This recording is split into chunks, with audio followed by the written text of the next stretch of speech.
Have you ever wondered why the hood always looks like the way it does?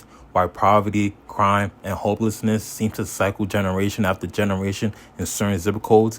This isn't by accident. The hood was designed, not just ignored, not just failed, but engineered to keep people trapped. Today, we're breaking down how that design works, how policies, economics, and culture all played a role in creating what many call the hood today. To understand the hood, we need to go back into the 1930s. During the Great Depression, the federal government created the Homeowners Loan Corporation, which developed color-coded maps to determine where to invest. Green meant best, red meant hazardous. Guess which neighborhoods were red? Black neighborhoods, immigrant neighborhoods, poor white neighborhoods too, but especially black. This was redlining, and it made it nearly impossible for black families to get home loans even if they was qualified. This wasn't just racism, it was economic warfare. Because if you can't own land, you can't build wealth. If your neighborhood is labeled hazardous, businesses won't invest, grocery stores won't open, banks won't give you loans. So what do you get? Liquor stores, pawn shops, and check cashing joints. And over time, a deliberate isolation of poverty. Fast forward to the 1950s and 60s, America starts building highways and suburbs.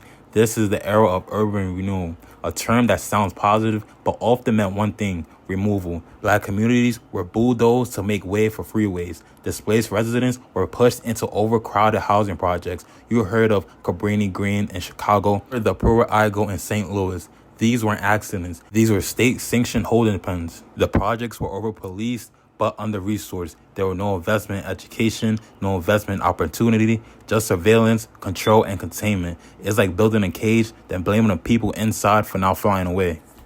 Enter the 1980s, Reagan, crack cocaine, the so-called war on drugs. But here's the thing, cocaine was already popular in white America. It wasn't until crack hit poor black neighborhoods that the war began. Suddenly, minor drug offenses led to decades in prison. Under the 101 sentencing ratio, 1 gram of crack equaled the same sentence as 100 grams of powdered cocaine. The result, a systemic extraction of black men from the communities. Families shattered, kids growing up without fathers. What happens when millions of men are locked away? While economic investment is nowhere to be found, you create chaos, you create despair, and then when people respond by hustling to survive, you call it a culture problem. So now let's talk about economics. How do you make it out the hood when your school is underfunded, your credit is wrecked, and your job options are minimum wage at best? Many people hustle because there are no real options. Meanwhile, the cost of living rises, but the wages don't.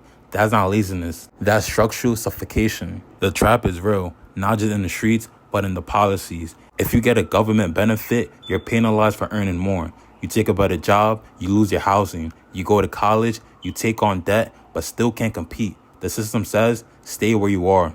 And while all of this was happening, the media got to work. Hollywood started romanticizing the hood while demonizing the people in it. Gangster rap got boosted, not by accident, but because record execs knew pain sells, struggle sells, and if you rap about drugs, guns, and women, you're marketable. If you rap about politics, liberation, or education, you're too conscious. So now, even rap culture becomes a trap. Young people grow up seeing two options: ball or trap. And when someone does make it out, the system makes sure they don't open the gate behind them. The hood didn't happen by mistake. It was created by policy, by design, by intention. But here's the twist. It was created on purpose. It can be dismantled on purpose. Communities are already doing that. Through mutual aid, through education, through art, through ownership. But until the system admits the truth that they built the hood to contain the people, it will keep blaming the victim for the fire that they started. So the next time someone says, why don't they just leave the hood? Ask them, why was it built that way in the first place?